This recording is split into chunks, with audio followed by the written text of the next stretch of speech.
देख लो मेरे भाई, अगर मोदी की बुराई सुनने के लिए आप तैयार हो तब आपके लिए ये चैनल है। इस चैनल को हमने मोदी भक्ति के लिए नहीं बनाया हुआ है। कुछ लोग ऐसे भी कमेंट कर रहे थे कि आप हमेशा मोदी के खिलाफ कहते हो। हम मोदी के खिलाफ कहेंगे, हम हर एक उस नीति के खिलाफ कहेंगे जो नीति को लोगों के लिए गलत तरीके से बनाए गए हैं। जो लोगों के हित के लिए नहीं रहेगा उसको हम गलत ही कहेंगे। अब आपको सुनने का है दम तो सुनिएगा, नहीं तो आप आराम से साइड हो जाइएगा। अंधभक्ति करने वाले लोगों के लिए ये चैनल बिल्कुल नहीं है, और मोदी भक्त तो इस बात को सुन ही नहीं पाएंगे। तो आप दरकिनार रहिएगा। मोदी भक्तों के लिए ये चैनल बिल्कुल नहीं है। भक्तिगिरी नहीं चलेगा यहाँ पे। यहाँ जो बात होगा मुंह पे होगा, आपके जो है वो सामने होगा। इसलिए कोई भी ऐसा चीज जो है वो नहीं होने वाला है जिसको सुन के आपको खुशी मिलने वाली है। अगर आप सुनोगे तो आपको बुरा लगेगा, और नहीं सुनोगे तो हो सकता है कि आप बच जाओगे उससे। आज हम लोग आज के इस वीडियो में बात करेंगे एसएससी सीजीएल के प्रोटेस्ट को लेकर के। नमस्कार। मोदी सरकार इतनी निकम्मी हो गई है कि अब कोई भी परीक्षा को सही तौर पर करने के लिए सक्षम भी नहीं बचा है। यह मेरा कहना नहीं है दोस्तों, यह हजारों उन शिक्षकों का कहना है जो एसएससी के सिलेक्शन पोस्ट फेज 13 के परीक्षा को रद्द करने की मांग कर रहे थे। उसके लिए वो लगातार आंदोलन कर रहे थे। सवाल अब यह उठता है कि एसएससी जैसे सेंट्रल एजेंसियां एक छोटे से एग्जाम को लेने के लिए सफल क्यों नहीं हो पा रही है? क्या है इसका जवाब? जवाब मिलता है सरकार के गलत नीति और व्यवस्था के कारण आज ये एसएससी जैसी संस्था इस काम को कर नहीं पा रही है। इस बार एसएससी ने छात्रों के साथ ऐसा खेल खेला है दोस्तों कि अब छात्र भी इस बात को मानने के लिए तैयार ही नहीं हो पा रहे हैं कि कोई केंद्रीय एजेंसी इतनी बड़ी और गड़बड़ियां कर सकती है। इतनी बड़ी गड़बड़ियां। जानकारी के लिए आपको बता दें कि स्टाफ सिलेक्शन कमीशन के तरफ से सिलेक्शन पोस्ट फेज 13 का परीक्षा 24 जुलाई से 1 अगस्त तक कराया जाना था। आप समझ सकते हैं कि छात्रगण इसके लिए कितनी तैयारी किए होंगे। लेकिन जब स्टूडेंट सेंटर तक पहुंचते हैं तो वहां पर ऐसे ऐसे नजारे देखने को मिलता है ना, जिससे छात्र भी पूरे चौंक जाते हैं। उन्हें ऐसा लगता है कि भाई ऐसी स्थिति हमने एसएससी का पहले तो कभी नहीं देखा था।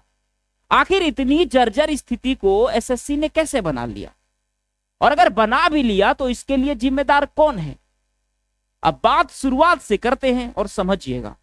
जब छात्र एग्जाम सेंटर पर जाते हैं तो वहां पर तकनीकियां गड़बड़ी इतनी मिलती है दोस्तों, इतनी मिलती है जिसको आप सुन के दंग रह जाओगे। सिस्टम क्रश मिलता है। बायोमेट्रिक वेरिफिकेशन अटेंडेंस के लिए जो बनाए जाते हैं वह फेल दिखाई देते हैं। अटेंडेंस नहीं बन पा रहा था, वह काम नहीं कर रहा था, माउस नहीं काम कर रहा था। बताओ यार, मॉनिटर अचानक उसके स्क्रीन ब्लैक आउट हो जा रहे थे, सर्वर काम नहीं कर रहा था। इससे भी बड़ी बात, सेंटर इतने दूर दूर में बनाए गए थे। जैसे आपको एक केंद्र के बारे में बताऊं, जयपुर के स्टूडेंट को अंडमान एवं निकोबार सेंटर दे दिया गया था। बताओ, यहां तक भी बात पता चला है। शायद सेंटर लाहौर भी दे दिया गया था। पता नहीं भाई, ये मजाक होगा। एसएससी वाले यह बात आप बताओ यार, आप इतने कैसे घटिया सिस्टम बना सकते हो? और सरकार से भी सवाल है कि इतना घटिया रणनीति आपने कैसे बनाने दिया? तो आप क्या कर रहे हो? इसके बाद शुरू होता है प्रोटेस्ट का सिलसिला। आंदोलन शुरू होता है। एक तरफ आंदोलन जोर शोर से चल रही थी, जहां पर हजारों शिक्षक के साथ साथ हजारों छात्रगण दिल्ली के सीजीओ कॉम्प्लेक्स में अपनी बात को रखने के लिए गए थे। लेकिन क्या होता है, उसी समय पुलिस लाठीचार्ज कर देती है। यहां तक कि एक शिक्षक के हाथ भी तोड़ देते हैं, और बाकी शिक्षकों को बस में बैठाकर और पूरे दिल्ली घुमाता है। सवाल यह उठता है कि गलत कौन है भाई?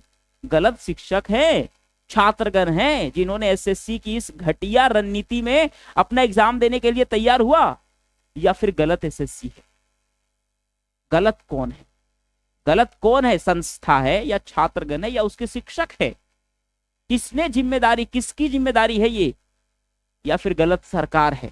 सैकड़ों ऐसे छात्र हैं जो दोस्तों जो अब सरकार पर खुलकर बोलने लगे हैं कि सरकार तानाशाह बनते जा रही है, मोदी सरकार तानाशाह बनते जा रही है, मोदी सरकार अब परीक्षाओं को लेने में असफल नजर आ रही है।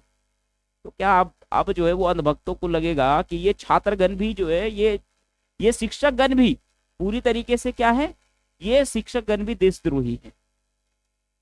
सफलतापूर्वक एक एग्जाम तो लिए नहीं जाते और बात बड़ी बड़ी कर देते हैं। सरकार का हमेशा ये बात रहा है कि बातें फेंक देना है और एक भी एग्जाम सही से नहीं ले पाना है। जो सरकार के खिलाफ कह रहे हैं वह देशद्रोही, वह देश के हक में नहीं है, ऐसा लोगों का कहना है। अंधभक्तों का एक पूरा समूह है दोस्तों, जिसको ऐसा लगता है कि पहले लगता था कि किसान आंदोलन कर रहे हैं तो किसान गलत है, अब जब छात्रगण आंदोलन कर रहे हैं तो लग रहा है कि नहीं, मोदी के खिलाफ में आंदोलन, मोदी के एजेंसियों के खिलाफ आंदोलन, मतलब अब छात्रगण भी गलत है और अब शिक्षकगण भी गलत है और शिक्षक और छात्र दोनों देशद्रोही हैं। अरे अंधभक्तों, एक बात ये समझो आप कि शिक्षकगण जो लगातार इस चीजों को और पढ़ लिख के जो शिक्षक बनते हैं वो अंधभक्ति छोड़ करके उसको आप गलत ठहरा रहे हो। आप सोचो कि आप कितने अंधभक्त हो कि आप इस चीज को मानने को तैयार भी नहीं हो कि जो है वो सरकार गलत कर रही है। लगातार लोग कमेंट कर रहा है कि ये चैनल मोदी को इतना खिलाफ क्यों कहती है। तो अंधभक्तों, आपको मैं बता दूं कि ये चैनल हमने जो बनाया है ना, वो बनाया ही है अंधभक्तों के स्पेशल धुलाई के लिए।